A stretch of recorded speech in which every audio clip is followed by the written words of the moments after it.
نبی صلی اللہ علیہ وسلم فرمائی ایما راع ہر یو ذمہ دار کس ہر یو مشر غش رعیته فهو فی النار در خپل رعایت سره خیانت کاو د خپل رعایت سره دوکي کولی دغه حق واخو فهو فی النار دا سړی په اور کې دا په جهنم کې د جهنمی دی د مشرۍ خو ډېر خلک شوقیان دی دار سړي مشرۍ خو خره چې زه مشر شم خو انجام د خبر نه دی چې کېدای شي په دې مشرۍ کې زما خیانت واقع شي زما نقصان واقع شي زما انجام به صحیح د انجام تپوس نه کوي څوک بلکہ بل حدیث کی نبی صلی اللہ علیہ وسلم فرمائی امام بخاری امام مسلم نقل کړی دی نبی صلی اللہ علیہ وسلم فرمائی من استرعاه الله رعیتا څوک چې الله د کسانو مشر کی الفاظ امام بخاری اغداسری ما من وال یلی امر المسلمین نشته یو مشر چې د مسلمانانو د یو کار قرت مشر شي د ټول وطن نه د ټول علاقې نه د ټول کارونو نه بلکې یو امر د مسلمانانو د یو کار د مسلمانانو د مشر جوړ شي فیموت وهو غاش او د مرشو د مرګ راغی او د خیانتونه کړي او د دوکي کړي ظلم یې کړي الا حرم الله علیه الجنه مگر په دې سړي باندې الله جنت حرام کړی دی دا سړی چې د جنت نه محروم دی بل روایت کې راغلی د بخاری د مسلم کې لم یرح رائحة الجنه دا بادشاہ دا سربراہ دا مشر دا به د جنت بویم محسوس نه کی مشري خو غواړي خو لږ وروسته هم خیال کوه خیانتونه دنه چرته واقع نشي خیانت دنه دې واقع شي نو ګوره د جنت په بوی پسې محروموي بیا هغه هم د بیا نه مونیت مخکې ما تاسو ته ویل یوازې د ملک وزیر اعظم او صدر نه یوازې ایم پی او ایم این اے نه بلکې هر یو کس چې هغه سره څه ناڅه اختیارات څه ناڅه مشري ورسره وي نو واورئ حدیث نبی صلی الله علیه وسلم فرمایي ما من امیر عشرة نشته یو مشر د لسو کسانو مشر چی الا یؤتا به مگر په ورځ د قیامت باندې به راوستلی شي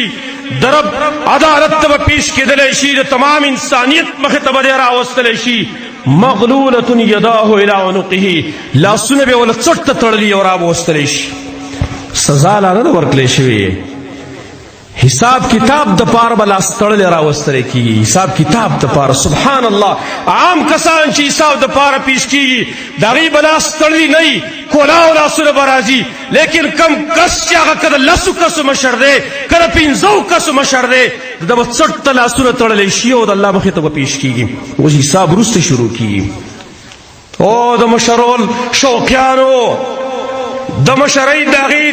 طرف ستاسو په زړه کې پروت دی ارمان او تمنا ستاسو په زړه کې پرته ده لږ دې حالات ته خو سوچ وکئ که ده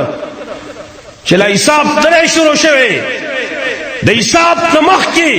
دی به د رب عدالت ته چې پیش کېږي لاسونه به یې تړلی شي مغلولة یداه الی عنقه اطلقه عدله او اوبقه جوره یا به عدالت عدل دک انصاف کړو چې انصاف به اخلاص کې لاس په پرانیزي او یا با دک ظلم یې کړو نو ظلم به هلاک کړي ته خو پیش کېږي به دغه شان وروسته بیا فیصله ده دا حدیث هم امام احمد رحمه الله امام ابن ابي شيبه رحمه الله نقل کړي په صحیح سره بلکې نبی صلی الله علیه وسلم هغه خلکو ته خیریم کړي دي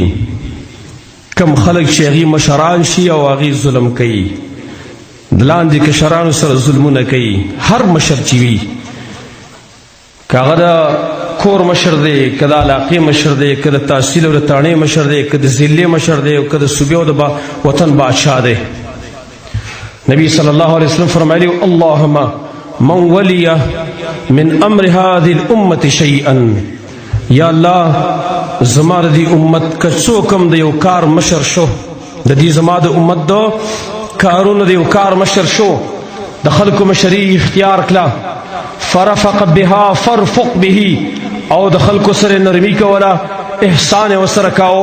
یا الله تم ورسره احسان وکړه ومن شق عليها فاشقق عليه او کچا سختی کوله پدی امت زما باندې کشران باندې پلان دي خلق باندې سختی کوله یا الله تم وسره سختی وکا.